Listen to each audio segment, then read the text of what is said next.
Yes, welcome to the Vanguard Show on podcast.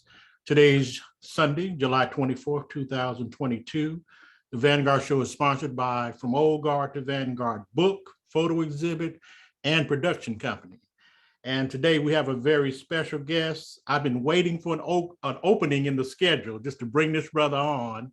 And I found that he had a newly released album cover, or album rather. And his name is Soul from the O. He's a talented, renowned hip hop artist from Oakland. He's a beat lover, and I'm a beat digger as well.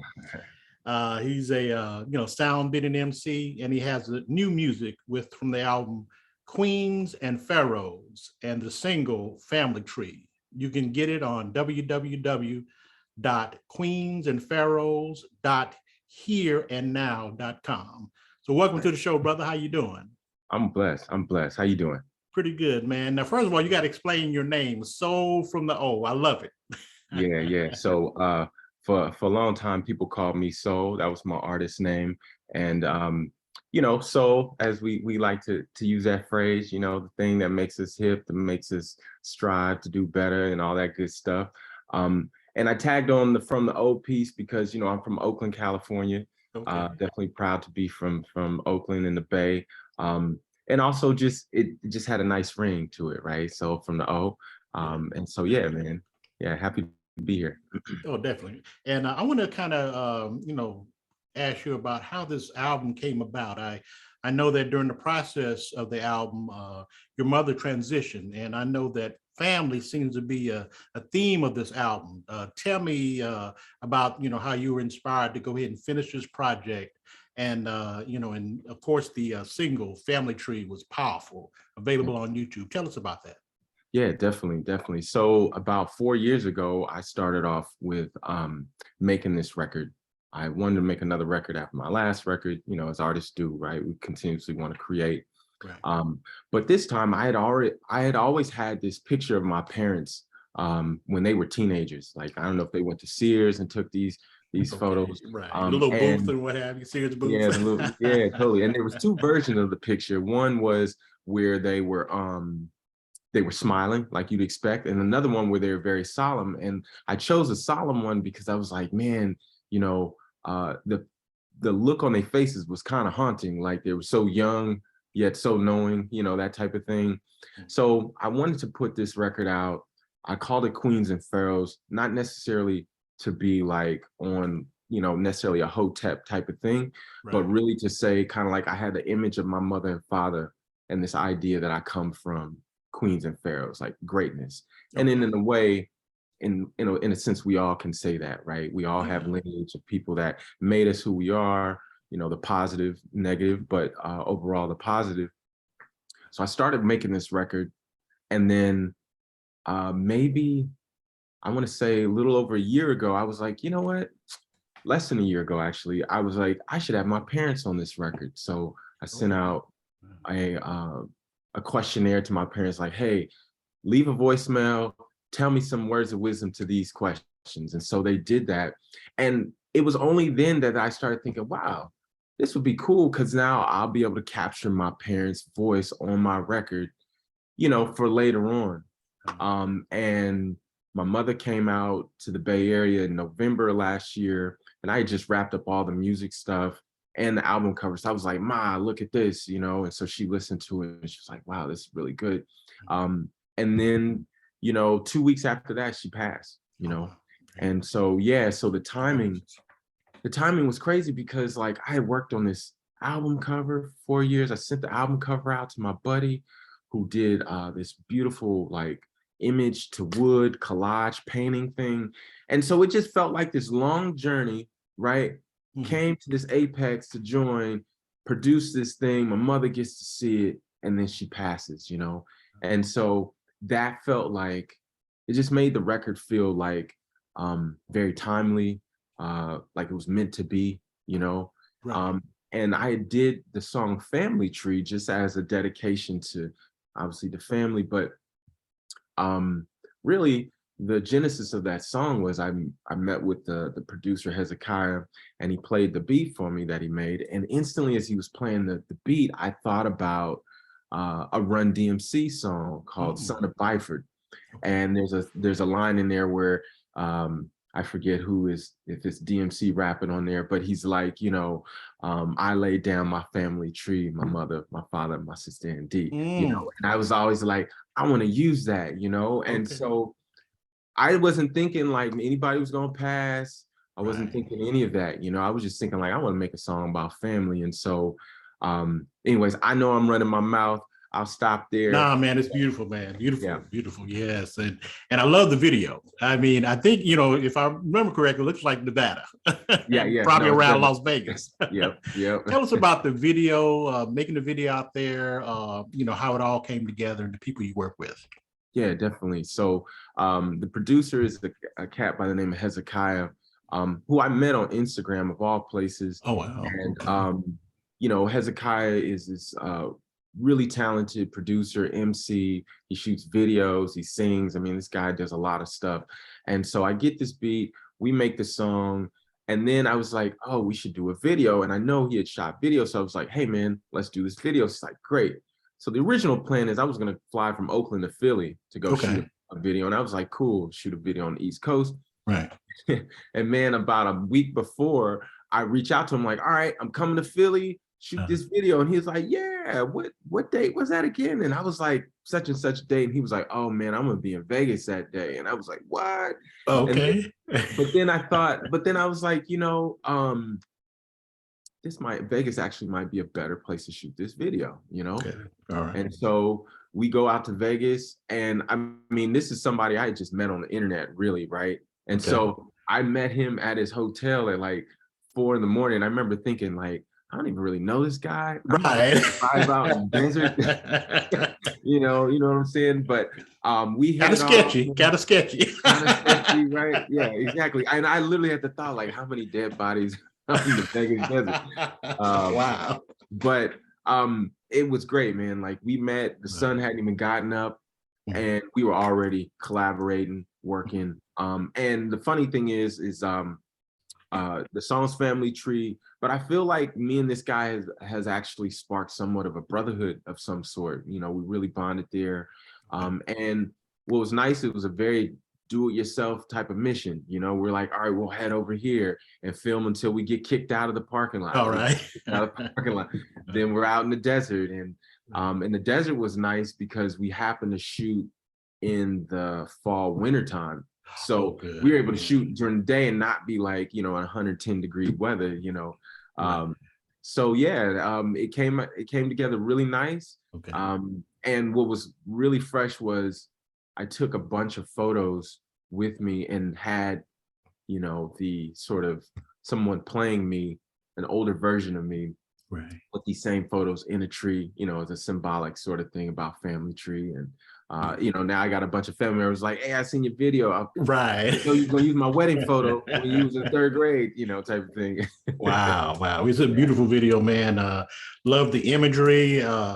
Because you got all kind. I mean, you got the beard, on, and the outfit, different changes of outfits, and the scenery was just amazing. And how long did it take you guys to complete that video? We did the shoot for that entire video in one day. So like from like 4 a.m. to like probably 3 or 4 in the afternoon. So, a good 12-hour type of thing, Okay. Yeah, so that was nice. I mean, I've been on some shoots that I've had to do multiple shoots, right? And so what was nice is that we didn't really, him being in Philadelphia, me being in the Bay Area, it was like we had to get everything there, So it was like we had to exhaust ideas and a million takes and, that type of thing. So yeah. Okay. And one other thing I wanted to bring up too is that, you're such a beat type of guy too. I mean, you just like I think it was Karas one who once said that what did he say? He said rappers make rhymes that are mostly illegal. MCs make rhymes to uplift the people. That's right. And brother, you're very uplifting in your content. What were some of your influences coming up? Oh man, shoot, my influences were very varied. So number one, I come from a very musically inclined family. A lot of self-taught piano players, type of thing. All right. And a lot of gospel music. So when I was young, I came up in the church and and singing. And so although I don't think of myself as, say, like a gospel hip hop artist, anything like that. Mhm. I always feel like the need to be uplifting to Okay. some degree, you All know. right. So there's that. I also feel like, man, I just feel like I've been helped by a lot of people just in general, family, friends. And so I know the power of music. And I don't necessarily consider myself an entertainer. So I think with that lends itself to that sort of uplifting thing, Okay. Yeah. And yeah, I mean, I think the whole religious spiritual thing definitely influenced me. I think also just being from the Bay Area, and my aunt, who's like a second mother to me, like her high school crush, although she didn't marry him, Uh, was like, a Black Panther, okay. minister or something, right? And so like there's a lot of roots here, as you know, of Right. activism and giving Absolutely. back. And so I just think the mixture of all of that just produced this, Okay. Oh, and beautiful. so yeah, I think that's a lot of the genesis behind my message.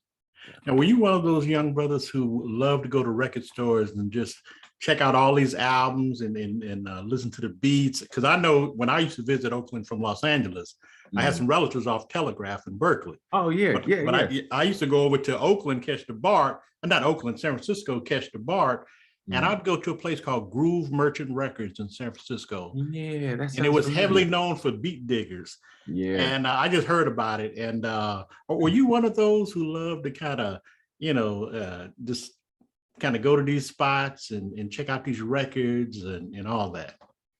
Yeah, man, definitely, definitely. And I think for me, what was really big was, I definitely checked out records for sure, and I still do from time to time. I think though that when I was coming up, and I'm gonna date myself, when I was in high school, I found jazz music, and Okay, I all right. discovered jazz music through, ironically, Spike Lee's Mo Better Blues. Oh, yes. And when I heard like Gangstar, did jazz thing, Mhm. I think the first CD I got was a Charlie Parker Greatest Hits, Oh, wow. Wow. right? That's heavy, And heavy. I Yeah. would literally like put these headphones on and I would fall asleep to Charlie Parker, when I was like 15, 16, So like I feel like the beat thing was almost like a fruit of a tree that was that thing of just like being absorbed in the music and Mhm. all kinds of music, jazz, funk, um, hip hop, of course, But I just bring that up because I feel like when I saw Mo Better Blues, Mhm. and Yeah. that's again a testament to the power of cinema and Spike and others, right? Oh, yes. That was just like, right, jazz music, our music, and like, yeah, it just kind of took me off from there. Then later on, I ended up in high school. I ended up actually getting a gig with a guy who would do, um, he was a DJ, but he would do like weddings and some high school proms and that sort of thing. And Yeah. through that, I really started going into record stores. And at that time there was like these record stores in the Bay Area that were only opened up to DJs. And Right. so I would go through with his pass and I would buy a bunch of like Roy Ayers and Stevie Wonder and all sorts of stuff. So Right. yeah, Wow, yeah. man. I tell you, well, the musical acumen of the Bay Area, especially Oakland, San Francisco, man, it's amazing. You're talking about Sly and the Family Stone, Tower of Power, Yeah, uh, Sheila E. and them, Escovedos, yeah, yeah, my man MC Hammer, yeah. so, Right. but I mean, there's just so many Bay Area, Tony, obviously. So, Yeah. so man, you really come up in that line of brilliance, man. And I was going to say, are you people originally from the Bay Area? Yeah. So I'm like third generation Oakland, but my grandparents came to the Bay Area through the Great Migration, like a lot of people's Black folks in this country, from Jackson, Mississippi, Okay.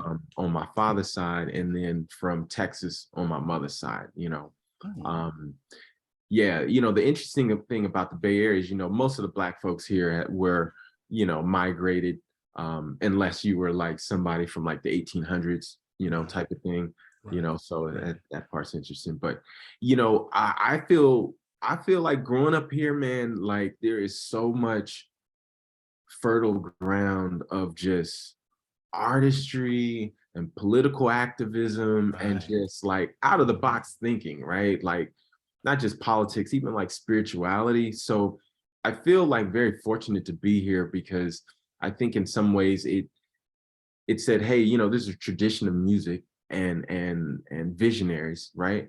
Mhm. And like, what might you do? You know, and just that sort of thinking, you know. And I also just feel like and I tell my lady this all the time, but I also feel like I'm the Black Forrest Gump because Okay. the stories living in the Bay Area just made you feel like you could be somebody, you know, Right. like as maybe odd as that may sound, but like, you know, like I remember one time working at a job and going to a music conference and bumping into MC Hammer at a music conference and being, you know, like the only brother type of thing. MC Right. Hammer being like, hey, what's up? And then all my coworkers like, oh my God, you know MC Hammer? And I'm like, I don't know MC Hammer, you know, but seeing him in Right. that close proximity made me think like, well, maybe we can run the world. Maybe we can do Yeah, something big. absolutely. Absolutely. And same like with the Tonys, like the Tonys actually came up in a sister church as my family's church. And so my uncle knew them as, oh, that's so-and-so from Elder so-and-so's church, you know, and like Right. and you know, my cousins went to the same school as them. And so all of these things made it feel like your dreams were accessible, you Okay. know? All right. You can believe and yeah, you can achieve. Yeah, Yeah. Mhm. yeah. So Wow. Well, I tell you, man, you definitely have that Oaktown vibe to you, but I always envision you being from either Detroit or New York for some reason, because you also got that there's an East Coast vibe there, and maybe I'm probably mistaken. Am I right? no, I can see that. I can see that. I can totally see that. And you know, and I think, yeah, I mean, I can see there's an East Coast vibe. I definitely listen to a lot of East Coast hip hop, you know, coming up, that type of thing. But I also think it's funny. I've ran into East Coast cats who were like, "Man, you are such a West Coast dude. You're so Oh, laid back," you know, like. on the opposite end. But you know, I love jazz music, and you know, I've been in New York a few times, and I think New York, out of you know, the Bay Area is such a beautiful place. Oh yeah. I always be like, I can't move anywhere else. But New York was nice. I can see why people live in New York, you know, and you know, that sort of speed. And it's also interesting too, you know, when I was in New York, I went to Harlem. I remember when I was in Harlem thinking, this is just like West Oakland. This Oh is just wow. you know, and you know, and in a way I'd be thinking, well, you know, I just think Black people aren't necessarily the same everywhere, but we bring our culture and our aesthetic places. So I think there's a thread there. When I meet cats from Chicago or Detroit, you know, they're Yeah. definitely Chicago, Detroit, but there's still a thread there, you know, and same like down south, you know. So yeah. Yeah, I was going to say, I remember living in Los Angeles, and believe it or not, I know I don't look like it, but I used to be a pretty good dancer back in the day. And I always wanted to say, man, if Hammer just could check me out one time. But I noticed the Oakland style, which was such a soulful, you know, kind of groove and grind, where, you know, LA is kind of salsa-ish. And of course, we have Soul Train that we used to look at down there. Were you ever, you know, were you ever into the dancing and what have Oh you? yeah. Oh, Oh okay. yeah, man. I was definitely into dancing. And when I was a kid, I watched Soul Train on Oh, wow. Saturdays and all of that. And you know, I tried probably like in the fourth or fifth grade to be like a break dancer, and I had smooth piece of Mm. cardboard and all of that. But man, you know, at a certain point, it was like, the dancers are dancers, like they really focus on that craft, you know. And I was like, I'm not doing that. Well, I know Hammer's dances were serious. Oh yeah, man. Hammer was incredible, man. I mean, he was definitely into the whole entertainment thing, you know, for sure. You know, which was awesome. Because really, I think at that time, there outside of Run DMC, no hip hop artist was packing out stadiums, you know, type of thing. Right, Yeah. right. So yeah. And I remember one of the videos, you have a wonderful YouTube channel, man, that I like you kind of talk about. I love where you're at the mic and you got the DJ, and then you got this wall full of albums and you Yeah, just yeah. flowing. And of course, you know, Family Tree. Talk about your YouTube channel. Yeah, totally. Yeah. So I got videos up there from you know, my journey, more or less. The song that you talking about is a song called the Gil Scott Heron tribute. Right. And I love Gil Scott Heron, and you know, that was a song that we did, me and my co-collaborator, a cat named Woodstock. So basically, he took a Gil Scott Heron song and basically did 3 different renditions to it that other people have done, and just literally played it on his drum machine while he was doing that, which was awesome. Wow. But yeah, I got videos up there, and you know, I'm really excited to do more videos of just saying like the genesis of you know, these different albums and different songs, because I think it, you know, with rapping, unlike when you read like Khalil Gibran or somebody, or Rumi or something like that, right? You can like really sit with the words. With hip hop, it's like the words are just coming at you, hook, another verse, and then we're out, you know, and you're like, all right, what's the next song, you know? So yeah, that's my YouTube channel. I'm looking forward to putting more of the behind the stuff there, but I have all my videos there, and I love it because for me, I feel like you can see the genesis of my evolution as an artist. Me and my co-collaborator Woodstock, he also shoots a lot of my videos. I mean, we started off very much like on iPhones and just do it yourself style of recording. And now it's like we're full on like iPhones, but green screens and effects and all sorts of stuff, you know? And so that feels good as well. And we're such visual beings that, you know, these things are very important, you know, to get the message out, you know? So, yeah. Well, I see you as someone who understands that what you do is an art form. Whereas a lot of the artists today that say, "Hey, I'm trying to get in the game," Right. you know, Yeah. as opposed to the art form, and you really seem like you encompass that kind of mentality to say, "Hey, this is art, and we're sharing." And would you basically say that's right on point? Yeah, definitely. And I think it's definitely an art form. And I think, you know, don't get me wrong. Like, I'd love to quit my day job, you know, and be successful, right? And I think I'm on my way to that to a certain, you know.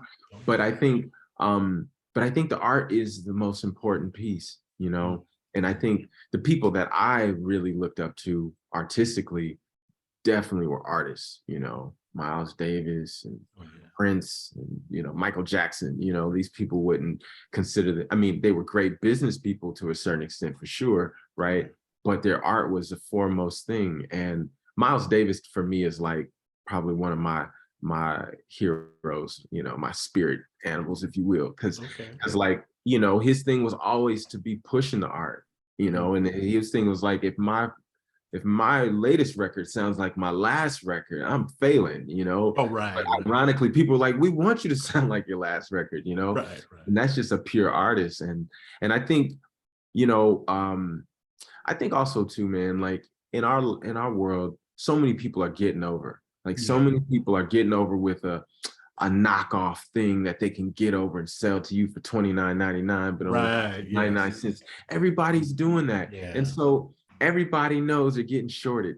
And so even more reason to go back to your art, go back to the why of what you're doing, you know, because I think the stuff that comes from that place, I don't know if it sells more. I just think it's just better. You know? Yeah.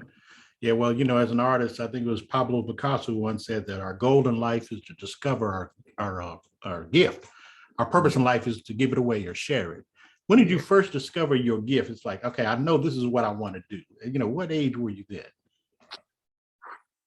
Wow, that's a good question. I don't know. I think I've been getting like little signals, you know. I think I was getting signals in the 8th grade, you know.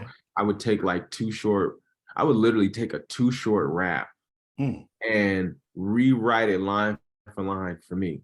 Just copying the cadence, like, oh, okay, that's how you do that. Okay, I'm gonna make this about, you know, my best friend going to the park with me or something, you know. And so I think there were signals there, but I think it really came about probably in the 10th grade. And not because I was doing a bunch of music, but more I was in school with guys who were doing music, and they were like, don't you do some rap or something? I'm like, yeah, that's what I do. And then I started thinking like, all right. And then I kind of put it away. And then my first year of college, I took a jazz music class. And then I was like, oh no, I need to be doing this because I'm like making up chords and stuff, you know? And so from there, it was like, all right, keep going. And I feel like it's been a snowball. sort of thing. I feel like some people are like, oh, I knew what I want to do, and it's a bottle rocket. They light it and then they shoot off. For me, it was kind of like a, all right, we're going. Oh, this thing is getting bigger. Oh, wow, type of thing. Yeah. So yeah, it seems like more of a culmination Okay. that I kind of paid attention to. Yeah. And you've always had a certain kind of political acumen. You don't overwhelm us with it in terms of, it's not like listen to, I love them, Dead Prayers or my group Public Enemy back in the day, but you always give us a little something. Where does that come from in terms of your politics and your culture viewpoints? Yeah. Well, my politics, I mean, again, going back to just being raised here, I think, there's just been some really monumental or influential sort of things that's happened in my life. I think I came up in a time that was like right before, I came up in a time when there was like Black cinema, I feel like, and then it got shut down. And, and during that time we had the Malcolm X's and we had to do the right things and all these things. And hip hop as well had a sort of consciousness. I mean, I was laughing and joking with a friend, like in the 90s, even some of your hardest rappers still had to give you a conscious track because of the Public Enemies, because of there was just more substance and food for thought. I mean, even somebody like Too Short, who's not known for his political astuteness, still had to do the song The Ghetto, and I mean, and he had a line in that song that I sampled where he was like, housing authority and the OPD, all these guns just to handle me in the ghetto. And I was like, that is a profound political statement. Absolutely. From a dude who pretends to be a pimp. Right. So like, so even the street dude had to give some consciousness, And so I think just coming from that influenced that. When I was in high school, I left Oakland and I actually went to another city to finish high school called Concord. Okay. And when I was in this city, very predominantly white neighborhood, white city, if you will, with some Latinos and Black folks. But I'll never forget my senior project, my English teacher, never forget, she was like, well, we brought up the Black Panthers, and I'll never forget she saying, oh, the Black Panthers, they would go up in schools and shoot up school children. And I remember thinking, that just sounds like a lie. And then, I did my senior project on the Black Panther Party. And during that time, that's when I found out my aunt and uncles had like went to school with these cats. And so then they were tapping me into folks. And so all that to say is that was another experience that really fueled my sort of political astuteness. It also fueled my, that and like people like Karis One, people like Chuck D. I met Chuck D, man, true story, at a music conference here in the Bay. No, not even a music conference, a music school that had opened up. He walks out on the stage, and this time I was working for a music magazine, and I'm all in the audience, and I watched him literally look to the audience, find me, the one brother, and go, "What's up?" Wow. And then he openly talked about the racism that Public Enemy faced, selling millions of records and still getting dropped from a label type of thing. Wow. But all that to say, all these different experiences, man, just made me think like, no, you better speak some truth to power and say something, So yeah. Beautiful, beautiful. Well, I was going to also ask you, where are you going to be? Are you engaging in live performances around the Bay Area and other places? Yeah, I'm going to start picking that up now. I think I took some time off during COVID. A lot of stuff kind of slowed down there, and I did some performances via streaming, right? Green screen and all of that. But yeah, been looking at doing more performances right now. Man, like I just finished this record. I'm working on another record, and I'm shooting videos. So it's like I'm like slow down so we can go out there and perform, right, because you're still creating. I'm still creating, and so that feels good. But yeah, no, I've had some folks reach out to me about performance, so I'm thinking the next maybe 3 to 4 months that should pick up, Okay. And, yeah. And what future plans do you have? Other projects and things you're having in the works right now? Yeah, totally. So I'm working on an EP with a DJ by the name of DJ Plattern, who's out of the Bay Area. Actually from Bay Area via Iceland, really talented dude. He's been in the Bay Area for a while now, since the 90s, and he's very much connected with some East Coast folks. And I'm just gonna tell you, I have a project in the works with him, man, that I am ecstatic about. We've gotten some cosigns by some hip hop like legends, and I'm not trying to, name drop or anything like that. And I cannot say who it is because that isn't out yet. But I'm telling you, when it comes out, you will personally appreciate these cosigns. So I'm so excited about that. And that's probably the reason why I'm not trying to get more gigs, because I'm just like, I got my album that's going to be coming out in the next few months, and I'm releasing singles for, and then I'm trying to finish this album up that's full of like, we have a cartoon video done by Warner Brothers, and like, so I'm really excited about that, because part of my biggest thing was when I perform, I'd do like 2 albums worth of material, then I'd be like, I need more material, then I need to go back to the lab. So now I'm in the lab and I'm just building up all of this material, and content. Fantastic, man. Well, first of all, brother, as we sum it up, man, how can people follow you? How can they reach out to you? Whatever, I guess websites, Instagram, YouTube, all that. Yeah. So my website is 11525.com. That's 11525.com. And on most of the major social media platforms, Twitter, Facebook, Instagram, YouTube, folks can find me at Soul, SOUL 11525. And so y'all can find me there. And from there, you can hit all the YouTube, Spotify, Apple Music, all of that good stuff through those sites. So yeah. Okay. And the Queens and Pharaohs, that has a specific, website. It does. I want you to tell them about that before we go. Yeah. So, and you know what? I'm so sorry. I don't have that website. Oh, I have it here for you, brother. I'm gonna let everyone know. www. And they say you don't have to do W, but I'll just do it. www.queenandpharaohs.hereandnow.com. Yeah.